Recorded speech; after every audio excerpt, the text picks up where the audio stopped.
أعوذ بالله من الشيطان الرجيم بسم الله الرحمن الرحيم لن تنفعكم أرحامكم ولا أولادكم يوم القيامة يفصل بينكم والله بما تعملون بصير قد كانت لكم أسوة حسنة في إبراهيم والذين معه إذ قالوا لقومهم إنا براء منكم ومما تعبدون من دون الله كفرنا بكم وبدا بيننا وبينكم العداوة والبغضاء أبدا حتى تؤمنوا بالله وحده إلا قول إبراهيم لأبيه لأستغفرن لك وما أملك لك من الله شيئا ربنا عليك توكلنا وإليك أنبنا وإليك المصير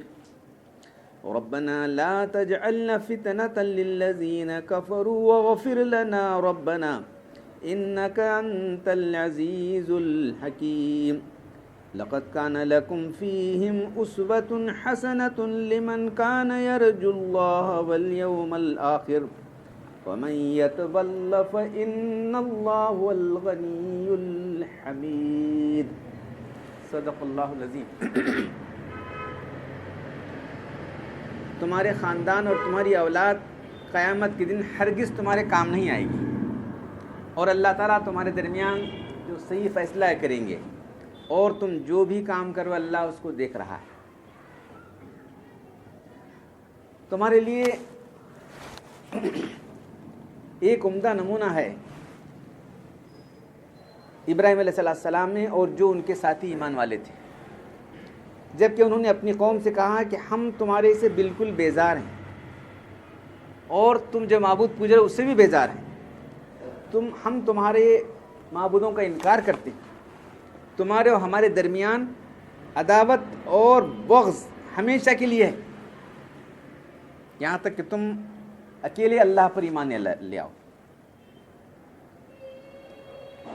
اس بات میں ابراہیم علیہ السلام کا ایک ہی قول جو بات ہمارے سامنے آتی ہے وہ یہ کہا اپنے باپ کو. ابراہیم علیہ السلام نے پوری قوم نے کہہ دیا تھا، ان لوگ جو ایمان لانے والے تھے پوری قوم کو کہہ دیا تھا. ابراہیم علیہ السلام کی ایک ہی بات ہے، وہ یہ کہے کہ اپنے باپ سے کہا تھا کہ میں تیرے لیے استغفار کرتا رہوں گا اللہ سے، اس کے سوا مجھے کچھ اختیار نہیں. تو استغفار کرنے کا مطلب یہ کہ اللہ اس کو ایمان کی توفیق دے اور اس کو مغفرت کے قابل بنا، یہ کہہ رہے تھے. پھر ابراہیم علیہ السلام کہتے ہیں کہ اور پوری قوم کہہ رہی ہے کہ جو ہے اے ہمارے رب، ہم نے آپ پر بھروسہ کیا ہے، ہم آپ کی طرف رجوع کیے ہیں اور آپ کی طرف ہم سب کو لوٹ کر آنا ہے. اے ہمارے رب، ہم کو کافروں کے لیے تخت مشق نہ بنا ان کے مظالم کا، ہمارے گناہوں کو معاف کر دے، بے شک آپ بہت زبردست ہیں اور ساری حکمتوں کے جاننے والے. یقیناً تمہارے لیے بہترین نمونہ ہے ان لوگوں کے اندر. اوپر بھی آیت میں آئی کہ تمہارے لیے بہترین نمونہ ابراہیم علیہ السلام ہے، اور پھر وہی آیت 5ویں آیت میں 6ٹی آیت میں بھی دہرایا جا رہا. لیکن یہ نمونہ کس کے لیے ہے؟ جو اللہ پر ایمان رکھنے والا، آخرت پر ایمان رکھنے والا، وہی فائدہ اٹھا سکتا ہے اس سے. اور جو اس سے منہ پھیر لے گا اس نمونے سے، تو خوب جاننا چاہیے کہ اللہ تعالیٰ بے پرواہ ہے، اور اللہ تعالیٰ ساری تعریف کا مستحق خود ہے. کوئی تعریف کرے نہ کرے، بذات خود اللہ تعالیٰ تعریف کا مستحق ہے. تو کل آپ کے سامنے یہ بات آئی تھی کہ ایک جو ہے صحابی حاتب بن ابی بلتہ نے ایک عورت جو جا رہی تھی مدینے سے، اس کے ہاتھ میں خط دے کے بھیجا تھا کہ حضور صلی اللہ علیہ وسلم جو اس طرح سے حملہ کرنے والے ہیں. تو یہ راز تھا. صحابہ کرام کو بولے ہوں گے کہ حملہ کرنے والے ہیں، بس توڑ دیا ہے. تو یہ جو ہے ان پر اللہ تعالیٰ کی طرف سے گرفت ہوئی. تو پھر اللہ کے رسول صحابہ کرام کو بھیج کے وہ منگا لیے. تو معلوم ہوا کہ انہوں نے کیا تھا، انہوں نے اقرار کیا اللہ کہ میں نے کیا تھا، میں آپ کا دشمن نہیں ہوں، نہ ایمان میں چھوڑ دیا ہوں، میں ایمان رکھنے والا ہوں، صرف اس لیے کہ میرا کچھ احسان ان پر ہوگا تو میرے گھر والوں کی وہ جو ہے حفاظت کریں گے. اکیلے ہجرت کر کے آ گئے تھے، پورا گھر وہاں تھا ان کا، بیوی بچے وہاں تھے. تو میں جو احسان کیا ہوں اس کے احسان میں وہ میرے گھر والوں کی حفاظت کریں گے، اس کی وجہ سے کیا تھا میں. اور مجھے یقین تھا کہ اللہ تعالیٰ آپ کو کامیاب کرنے والا ہے کر کے، تو میں کیا ہوں، مجھے وہ آپ کی اس بارے میں کچھ نہیں. تو اس لیے اللہ تعالیٰ پہلی آیت فرما رہے ہیں لن تنفکم ارحامکم ولا اولادکم، تمہاری ماں، تمہاری خاندان اور تمہارے بیوی بچے تمہارے کل کام نہیں، یاد رکھو. بہت سے لوگ جو ہے ہمارے باپ ایسا بول رہے ہیں، ہمارا بیٹا ایسا بول رہا ہے، ہماری بیوی ایسا بولتی، کرتے رہتے. نہیں، دین کے خلاف کی بات، جو بات دین کے مطابق ہے اس کا کوئی اعتراض نہیں ہے. تو بیوی بچوں کی بات ہو یا ماں باپ کی بات ہو یا دوستوں کی بھائیوں کی بات، اس وقت ہم نہیں چلنا ہے جبکہ شریعت کے خلاف. آج ہی ہو رہا ہے معاشرے کے اندر، نہیں جی عورتیں نہیں مانتے جی. ارے عورتیں کیا، دین ان کے ہاتھ میں ہے. بولتے ہیں کھلا، نہیں صاحب عورتیں نہیں مانتے جی، ایک دم کھلا چھوڑ دیں. ایسا کیسا تم عورتوں کے غلام ہو گئے؟ ضرورت پڑی تو مارتے ہی توڑتے ہی، دیکھیں نہیں کیا کیا چلے رہتا ہے عورتوں کے ساتھ. ماں کسی مار کو ہڈی توڑ وہ کرتے ہیں، وہاں چلتا ہے. دن کا معاملہ آتے ہیں، نہیں عورتیں کام ہے، عورتیں ایسا کیسا. تو کل کوئی کام آنے والا نہیں.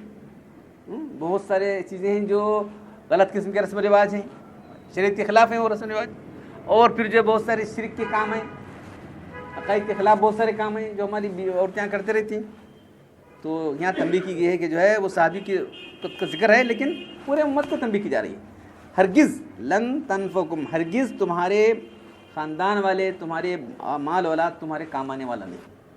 اور اللہ تعالیٰ بالکل صحیح فیصلہ کرنے والے. واللہ بما تعملون بصیر. پھر فرمایا کہ اللہ تعالیٰ تم جو بھی کر رہے ہیں اللہ اس کو دیکھ رہے ہیں. اللہ کی نگاہ میں سارے بندے. اب اس کے بعد جو ہے یہ 6 آیتوں کے اندر اللہ تعالیٰ فرما رہے ہیں کہ تمہارے لیے بہترین نمونہ ابراہیم علیہ السلام پوری امت کے لیے. اور اللہ کے لیے فرمایا اللہ تعالیٰ، ہمارے نبی تو سب سے بڑے ہیں نا بھائی، ان کو فرما رہے ہیں کہ واتبع ملت ابراہیم حنیفا، تم ابراہیم علیہ السلام کے طریقے پر چلو.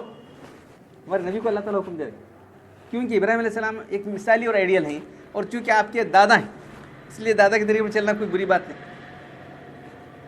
تو اللہ کی عبادت کا، اللہ کی محبت کا اور توحید کا وہ نقشہ ابراہیم علیہ السلام نے پیش کیا، کسی نے نہیں پیش کیا ایسا. تو اللہ تعالیٰ نے قرآن میں فرمایا ہے، سورہ نساء کے اندر ہے، واتخذ اللہ ابراہیم خلیلا، اللہ نے ابراہیم کو دوست بنا لیا ہے. اللہ کو دوست کی ضرورت ہے نہیں، ساری چیزیں جو قربان کر دیا. اللہ تعالیٰ کو اتنا پیار آ گیا کہ اللہ نے کہا کہ میں نے تجھے دوست بنا لیا. دیکھو خلیل اللہ، ابراہیم علیہ السلام اللہ کو دوست بنا لیا. ایسا آیت نہیں ہے اللہ نے ابراہیم کو دوست بنا لیا، یہ آیت ہے. سمجھو کام یہ زیر زبر فرق کرنے سے معنی الٹ جائے گا. واتخذ اللہ، اللہ پر پیش ہے، ابراہیم پر زبر ہے. اللہ فاعل ہے اور ابراہیم علیہ السلام جو ہے مفعول ہے. واتخذ اللہ ابراہیم خلیلا، اللہ نے ابراہیم کو دوست بنا لیا. اب کس مقام پر پہنچیں گے؟ دیکھو اپنی ساری چیزیں قربان کر دیجیے. دیکھیں نہیں ساری تفصیلات تو ہیں. اب یہاں ان کی ایک یہ مثال پیش کی جا رہی ہے. اللہ کے لیے انہوں نے جو ہے آگ میں جانا گوارا کر دیا، بے وطن ہونا گوارا کر دیا، پھر اس کے بعد جو ہے اپنے بیٹے قربان کر دیا، بیوی بچوں کو لے کر جنگل بیابان میں بسا دیا. سب چیزیں بس جو اللہ کو مطابق کر دیتے. تو اب یہاں ایک ان کا نمونہ، ایک واقعہ یہ ہے، قد کانت لکم، تمہارے لیے ابراہیم علیہ السلام اور ان کے ساتھیوں کے اندر ایک مثالی نمونہ. اسوا کہتے ہیں آئیڈیل نمونے کو.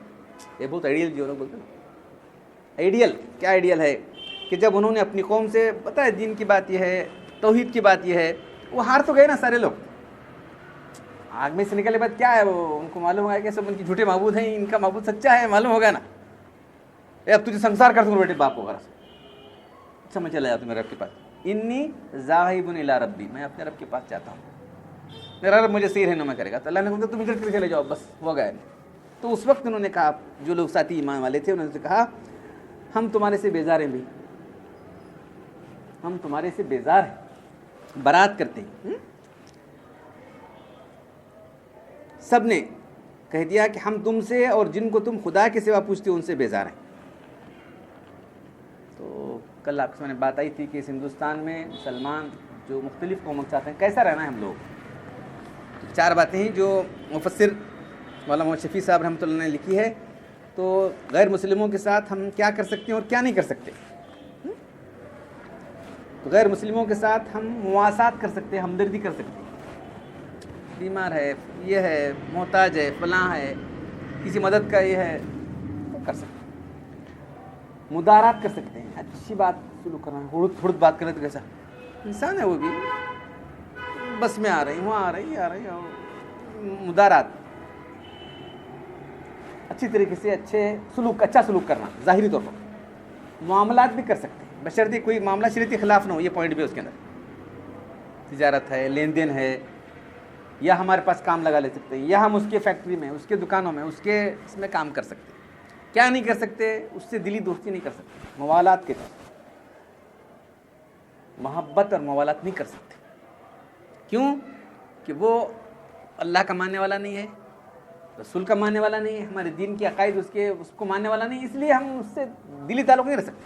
دلی تعلق ہو جائے گا تو ہم اپنا دین چھوڑ کے بیٹھیں گے۔ آج دیکھ رہے ہیں دین چھوڑ کے لوگوں بیٹھے۔ تو ابراہیم علیہ السلام میں جو مثال ہمارے سامنے اللہ تعالیٰ دے رہے ہیں، دیکھو آگے وہی جو آپ کے قطع تعلق کرتے ہیں تمہارے سے قولاً و فعلاً، ہم تمہارے یعنی تمہارے معبودوں کے منکر ہیں، کیونکہ تمہارے عقیدے اور تمہارے معبودات جو ہے ہمارے سے بالکل الگ ہیں، تم اللہ پر اور آخرت پر ایمان رکھنے والے نہیں، اور ہمیشہ تمہارے ہمارے درمیان عداوت اور بغض ظاہر ہو گیا ہے، یہ اختلاف عقائد کی وجہ سے۔ جب تک تم اللہ اکیلے پر ایمان نہیں لائیں گے تمہارا ہمارا یہ رہنے والا تھا۔ اللہ اکیلے پر ایمان لاؤ، اللہ اکیلے پر ایمان لا کے جو ہے اللہ رسول کی بات کو مان لو، یہ بات۔ تو یہ سب باتوں کے اندر جو ہے صرف ایک بات جو لوگوں کو یہ ہوتی ہے وہ ہے کہ ابراہیم علیہ السلام نے اتنی بات اپنے باپ سے کہی تھی کہ میں تمہارے لیے ضرور استغفار کروں گا۔ بولے تو سنسار کر دوں گا، چلے جا، وہ تو بھی بولے نہیں میں تو استغفار کر دوں گا۔ تو استغفار کرنے کا مطلب یہ تھا کہ اللہ اس کو ایمان کی توفیق دے بس۔ تو جو ہمارے دشمن ہیں یا ان کو ہم یہ اس کی دعا کر سکتے ہیں اللہ ان کی ایمان کی توفیق دے۔ استغفار کیسا کریں گے؟ کافر ہے، کافر کے لیے مغفرت نہیں ہے نا۔ تو استغفار کا مطلب یہ ہے کہ اللہ ان کو ایمان کی توفیق دے۔ یہ بھی ایک دروازہ کھلا ہوا ہے، ہمارے جو لوگ ہیں جو ہمارے دشمن ہیں ان کے لیے ہم دعا کر سکتے ہیں۔ دلوں کو پڑھنے والا اللہ ہے، دین کی تبلیغ کر سکتے ہیں، دین کی دعوت دے سکتے ہیں۔ تو یہی اب جو ہے نئے حالات کے اندر مولانا سجاد نعمانی صاحب جو ہمارے بہت بڑے وہ ہیں، نیرل میں ان کی خانقاہ ہے، تو ان کا جو رسالہ نکلتا ہے 4 مہینے کا ایک مشترک رسالہ نکالا ہے، اس میں لکھا کہ آج ہم کو دین کی دعوت پیش کرنا ہے غیر مسلموں کو۔ جو لوگ کیا بولیں گے؟ تعلقات پیدا کرو، اچھے سلوک کرو، ہمارا اچھا طریقہ دیکھن دے۔ کبھی موقع کے لحاظ سے کوئی بات دین کی ان کو ایسا جا کے جو ہے ہمارا دین قبول کرو، کیسا بول سکتے ہیں بھائی؟ ہم دھرم ہی دے رہے، یہ نا بولیں گے نہیں انہیں ہم دھرم مل رہا ہے، دھرم آکمان بولے۔ ہمارا اچھا سلوک دیکھنے کے بعد متاثر ہوتا ہے کبھی کبھی، کیا ہماری عید آ گئی، فلاں آ گئی، کچھ تو آ گئی، تو ہم نے ان کو کچھ دے دیا بھائی۔ مختلف موقعوں پر موقع آتے رہتے ہیں تو ہم دین کا تعارف کرا سکتے ہیں۔ ٹھیک ہے، کیا بھائی اتنا اچھا ہے نا ان کا، اتنی پاکیزگی ہے، اتنی صفائی ہے، معاملات ان کے اچھے ہیں، ہاں۔ تو یہ چیزیں جو ہے خیر ان کو متاثر کریں گی۔ زبانی دعوت نہیں، عملی دعوت کی ضرورت ہے، زبانی دعوت سے بڑھ کر عملی دعوت کی ضرورت ہے۔ تو بہرحال یہ کام کر سکتے ہیں۔ تو ابراہیم علیہ السلام نے ایسا کیا تو اللہ تعالیٰ ان کو ہمارے سامنے مثال کے طور پر پیش کر رہے ہیں۔ پھر اللہ سے دعا کی، کیا دعا کیا؟ اللہ ہم آپ پر بھروسہ کرتے ہیں، ان لوگوں پر بھروسہ مت کرو۔ کس پر بھروسہ کریں گے؟ سیاسی لیڈروں پر، بھاگ جانے والے ہیں، معلوم ہے تمام سیاسی لیڈر بھاگ جائیں گے، تمہارا کوئی ساتھ دینے والا نہیں، اللہ پر بھروسہ کرو۔ ابراہیم علیہ السلام کیا فرمانا ہے؟ اللہ ہم آپ پر بھروسہ کرتے، آپ کی طرف رجوع کرتے ہیں۔ دیکھو سمجھیں، یہ لیڈر بچیں گا، وہ لیڈر، وہ پارٹی، کیا نہیں، سب پورا رسالہ جو لکھا ہے انہوں نے بہت تمام تاریخی حوالوں سے لکھا ہے۔ جس جماعت پر ہمارا پورا بھروسہ تھا، کانگریس، مسلمان کانگریس کی غلامی کا پٹا لکھ کے دیے تھے، ویسا تھا، معلوم ہے؟ مسلمان کانگریس ہمارا بچپن سے دیکھا رہے، بڈھے ہو گئے ہم۔ 70 سال میں کیا کیا کی کانگریس؟ 47 سے 49 میں پیدا نہیں ہوئے تھے، 49 میں پیدا ہوئے، 47 سے لے کے اب تک کانگریس کیا کیا کری سب لکھیں رسالے کے تھا۔ اس لیے بولوں کہ وہ رسالہ پڑھتے نہیں لوگ، ہاں، لیکن بہت اہم ہے، سارے ہمارے جو لیڈر ہیں، علماء ہیں، سب کو پڑھنا چاہیے وہ رسالہ۔ کیا کی کانگریس؟ اور جمیعت العلماء ان کا ساتھ دیتی رہی۔ یہ دیکھو کیا کر، جمیعت العلماء کے جو صدر آئے تھے ان کی جماعت جو ہے برابر ان کا جو ہے آنکھ بوجھ کے ساتھ دیتی رہی۔ کیسا بھائی؟ یہ مسلمانوں کو کاٹ رہی تھی، میں ان کا ہاتھ ملا رہے ہیں، انہوں مسلمان کاٹ رہے ہیں، میں ہاتھ ملا رہے ہیں۔ کیا ہے مسلمان کو ہمیں یہ ہمارے جماعت بڑے بڑے علماء ساتھ ہیں، لوگ ہمیں چپ بیٹھتے ہیں۔ کانگریس سے بہتر کوئی جماعت نہیں ہے۔ کانگریس ایک مولوی صاحب تقریر کرتے تھے وہاں ہبلی کے اندر، کانگریس کو میں نے قرآن حدیث کی روشنی میں جماعت حقہ ثابت کیا گیا، حق جماعت کہتے ہیں کانگریس۔ یا اللہ، لوگ مجھے کیا بولتے ہیں، تمہارے مولانا، میرے مولانا صاحب مولانا صاحب بول رہے ہیں، مولانا اخبار میں بیان آتا کانگریس قرآن کی روشنی میں صحیح جماعت ہو سکتی ہے؟ کیا بات ہے، کیا تمہیں کیا دین پڑھیں علماء، مجھے سمجھ میں نہیں آتا۔ قرآن حدیث میں کانگریس جماعت حقہ ہو سکتی ہے کہ تم بولو, ایک عام انسان بولن دے مجھے, عالم نہ کو. دیکھو یہ کیا ہے. خیر جانی جی, تو جو ہے ابراہیم علیہ السلام کا نمونہ ہمارے سامنے ہے. پھر اللہ تعالیٰ فرما رہے ہیں, تو ابراہیم علیہ السلام اللہ سے دعا کر رہے ہیں, اے اللہ ہم تجھ پر بھروسہ کیے, تیری طرف رجوع کرتے ہیں, ہم کو ان کا تختہ مشق میں مت بنا, بے شک آپ بہت زبردست ہیں اور حکمت والے ہیں. تو ہمارا بھروسہ اللہ پر ہونا چاہیے سارے مسلمانوں کا, کسی لیڈر پر مت کرو, کسی جماعت پر مت کرو. ہمارے قرآن ہم کو جو ہے آخر تک قیامت تک کام آنے والی کتاب ہے. دیکھو آج کے حالات میں.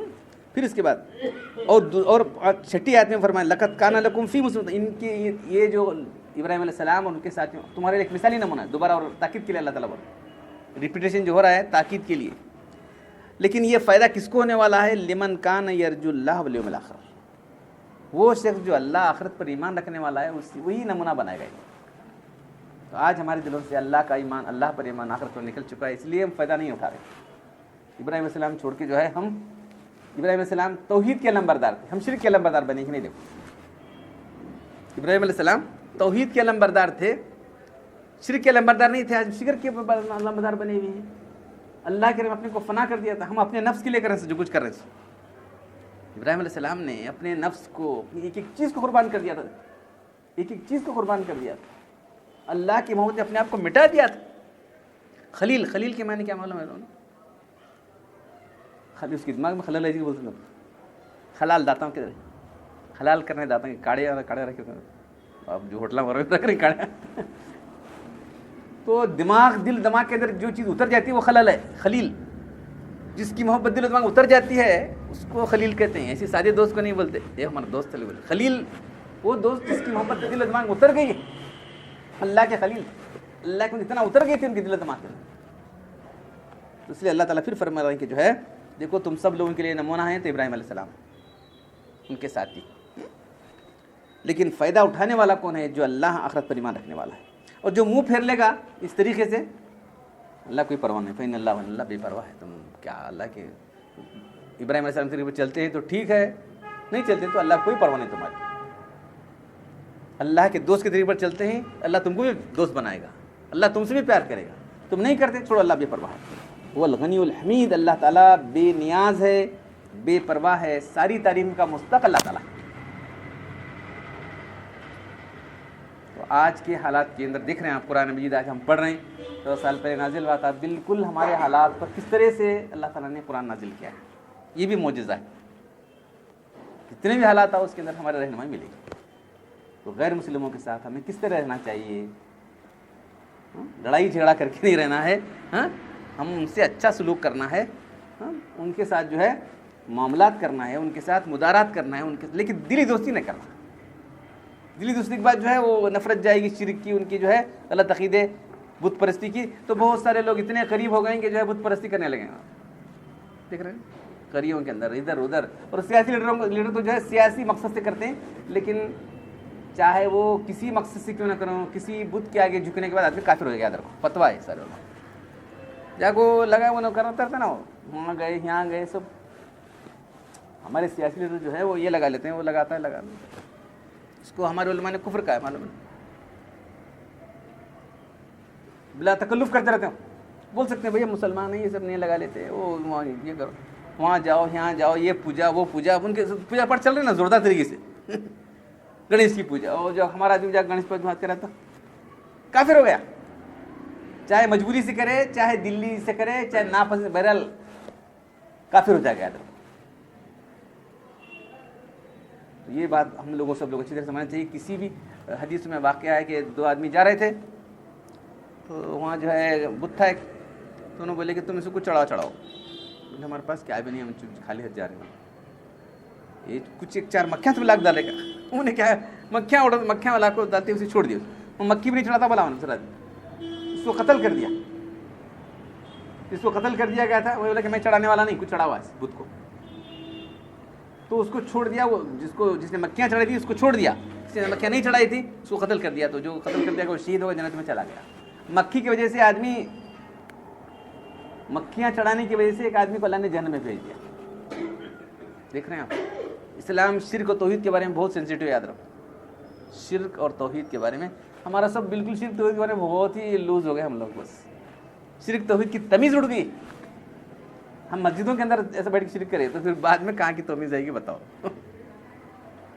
مسجدوں کے اندر جو ہے کھل کر شرک کرتے ہیں تو توحید کی تمیز کہاں سے آئے گی ہم لوگوں کو؟ کرانے والے کون ہیں تمہارے؟ دیکھ لو، کرنے والے کون ہیں، کرانے والے کون ہیں، دیکھو. اسلام توحید کا دین ہے، شرک کی ایک ذرا سی بھی جو ہے گنجائش کو برداشت نہیں کر سکتا. اللہ تعالیٰ مجھے آپ سب لوگوں کو جو ہے قرآن پڑھنے اور عمل کرنے کی توفیق عطا فرمائے. الحمد للہ رب العالمین والصلاة والسلام علی رسول الکریم. ربنا آتنا فی الدنیا حسنۃ وفی الآخرۃ حسنۃ وقنا عذاب النار. ربنا ظلمنا انفسنا وان لم تغفر لنا وترحمنا لنكونن من الخاسرین. ان اللہ وملائکته یصلون علی النبی یا ایھا الذین آمنوا صلوا علیہ وسلموا تسلیما. سبحان ربک رب العزة عما یصفون وسلام علی المرسلین والحمد للہ.